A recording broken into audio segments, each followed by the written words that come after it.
where it all started really goes back to probably about 10 years ago.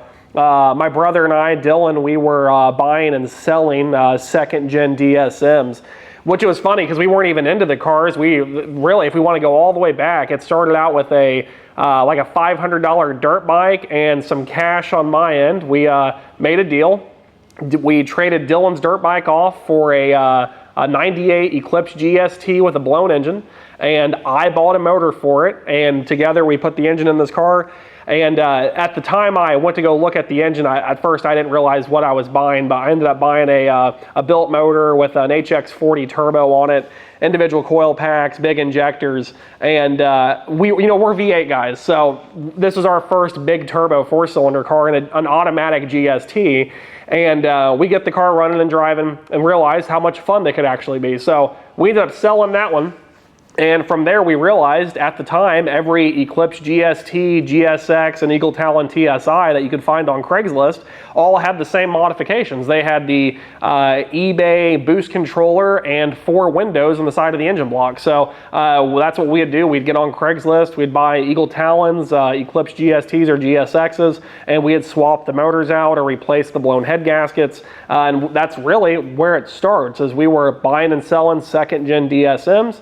And from there, so how we get from there to the first Eclipse, Dylan went to an auction. I wasn't even with him. He sees this second gen, I think it was a 95 Eclipse GST, go across the auction block.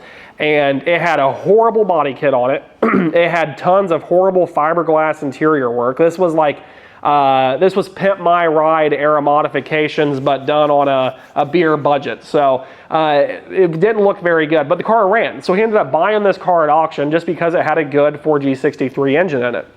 He takes it back to our little pole barn that we were using to work on these cars. And he kept saying there's something odd about the car. And he finally realized, and this is what he told me, he said, that car has the Axis wheels from the Fast and Furious Eclipse. And I was like, no way. Pulled my phone out, went to Google, and found out, sure enough, they had the Axis 7 wheels on it. They were the 19-inch mod wheels. They were not the correct 18-inch wheels, but the Axis wheels nonetheless. And at the time, we realized how hard it was to actually find those wheels. So in his great idea, decided to take some money he had and turn this car into a replica Fast and Furious Eclipse. The first car actually wasn't even very good. You can see the video of the first car right here. So that car we actually built on a very low budget. It was very stripped down. It had 2 racing seats, no carpet, no back seat.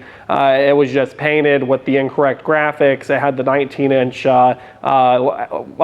Axis mod wheels, and it was a GST manual car, but really how that snowballed into what we do now was we ended up selling that car to the Volo Auto Museum, and Volo displayed the car, ended up selling it, and we received a phone call not too shortly after that from Universal Studios interested in building a car for them.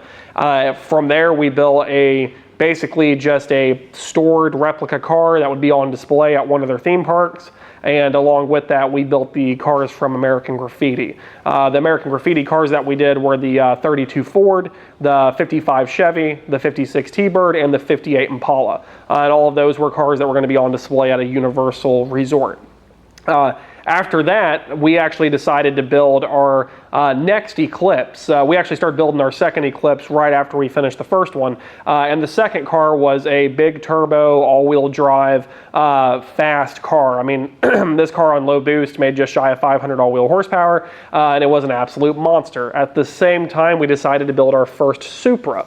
And the Supra we actually thought may have been a former stunt car, because we found this car that had been parked for about 20 years. It was red, it had the correct body kit already on it, and at that point I actually reached out to Craig Lieberman with the VIN number to see was this potentially a screen used car. Turns out it was not, but it was definitely interesting to see a car that had been stored somewhere with all of these old early 2000s modifications, and we ended up turning that car into our first Supra replica. That car we actually ended up selling to 060 Fantasy Car Giveaway, and they ended up giving that car away. And a gentleman in, I believe, Massachusetts actually won that car.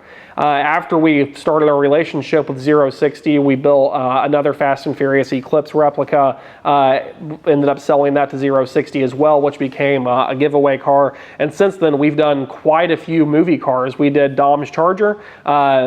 I say Dom's Charger, it was a Gen 3 Hemi swap with an 8 HP 90. It had the Whipple supercharger on top of it with the BDS blower on top of that. So you had all modern powertrain in a 70 Dodge Charger that looks just like Dom's Charger from the first movie.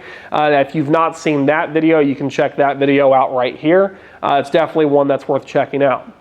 After Dom's Charger, we actually, let me back up here. I get them all mixed up. We did a Shelby GT500 67 Mustang, similar to the Gone in 60 Seconds Mustang. It had the body kit on it. It was painted the right color with the stripes and everything to replicate the Eleanor car. And we've done quite a few others. Most recently, before this current Supra, we actually did Hans RX-7 from Tokyo Drift. You can see the video of that car right here as well. That car was a built 13B, big single turbo. It was also on a standalone and made good power. That car was definitely one of the funner cars in my opinion, besides I'm tall, so I had a hard time fitting in that one. As of right now, we've done 2 Supras, the first car and then the car that's behind me right now. As far as Eclipses go, we've done quite a few Eclipses. As of filming today, January 2025, we have done 9 Eclipse replicas. Okay. And we've got cars all over the world. I've got our first car that currently resides at Planet Hollywood in Cancun, Mexico. One of our clients has a car on display in Beijing, China. We also have a customer in Poland, and then several customers here in the US.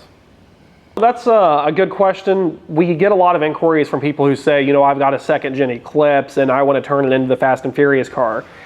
And a real common problem with the second gen Eclipses is the rusting of the strut towers. And I usually advise my customers to let us source you a good donor car, because in reality, I would rather start with a rust-free, high mileage car than start with a low mileage rusty car. Rust repair is very expensive. You're already looking at investing quite a bit of money into building one of these cars. And at the end of the day, you'd rather start with something with good bones. And it's not even just the strut towers on the Eclipses, the rocker panels, the wheel arches. You know, we would much rather have something solid. And the Supra is no different. I mean, it's no different than buying a first gen Mustang or a 68 Camaro. You know, you go out and you go to an auction, you think you're buying a good car, and then you find out it's something that's full of body filler, or it's just rusty and you think it's cheaper to build one from scratch. In many cases, that's just not a viable solution. So if you're interested in building one, definitely reach out to us. But I'd say if you don't have a car yet, let us help source one so that way your money goes farther. The car behind me, the donor car here started out with basically a Mark IV Supra that had some body damage, but it was already equipped with the built motor. It already had the 6-speed transmission. It's already got the big brakes. This was already a performance enthusiast Mark IV Supra, a very recent build at that. So that's a great way of getting into a good donor car if you're looking for a specific horsepower level, because you can go out and buy a car that already makes 5, 6, 7, 800 horsepower, 1,000 horsepower, depending on what you're looking for, and we can tailor it to make it the Fast and Furious car. And when it comes to Supras, the Supras are a good one to do that with, because a lot of Supra enthusiasts are already building them. And in many cases, it's no different than the classic car world. If you go out and buy a car, you can put $100,000 into it to get 60 out of it. And the Supra is no different. There's people out there who have just invested tons of money into them that they won't ever get their money back out of them. So if you're interested in building a Fast and Furious Supra car, it's definitely a car that you can go out, buy one that someone else has already built, and then we can do all of the cosmetic things, the interior, the suspension, the brakes, the exterior, the body kit, the wheels, the tires, everything to make it how you want it.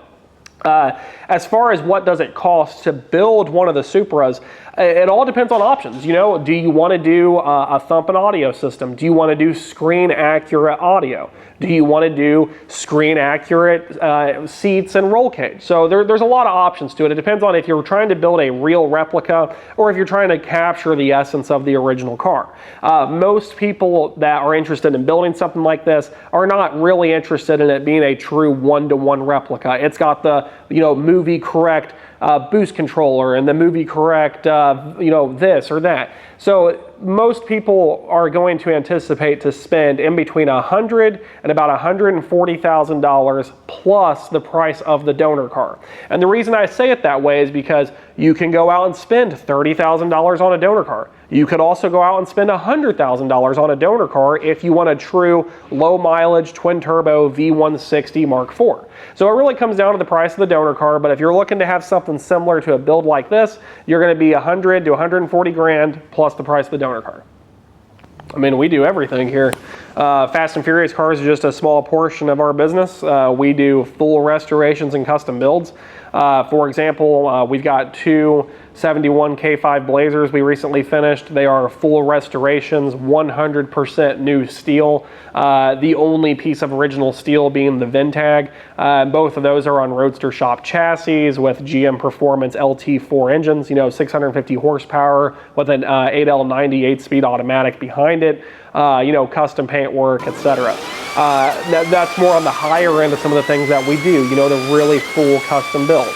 Beyond that, we get a lot of guys in here with classic cars that are interested in, for example, I just had a 67 Mustang dropped off yesterday. This car is a nice clean body. It's already got nice paint on it. It's already got nice interior, but this is getting a Prestige Motorsports 455 horsepower small block Ford with a Tremec TKX manual transmission. It's getting a Holley standalone EFI system. It's also getting a full ride tech suspension with Willwood brakes and a Mosier rear end. So really, you name it, we can do it. If you're interested in having, whether it be a Fast and Furious car or just any custom build, you can send us an email, slateperformance@gmail.com. You can obviously reach out through our website, slateperformanceautomotive.com. And of course, we do have social media, Facebook, Instagram, or what have you. But yeah, just send us a message through our website or send us an email, and we'd be happy to get you a quote on anything you might be interested in.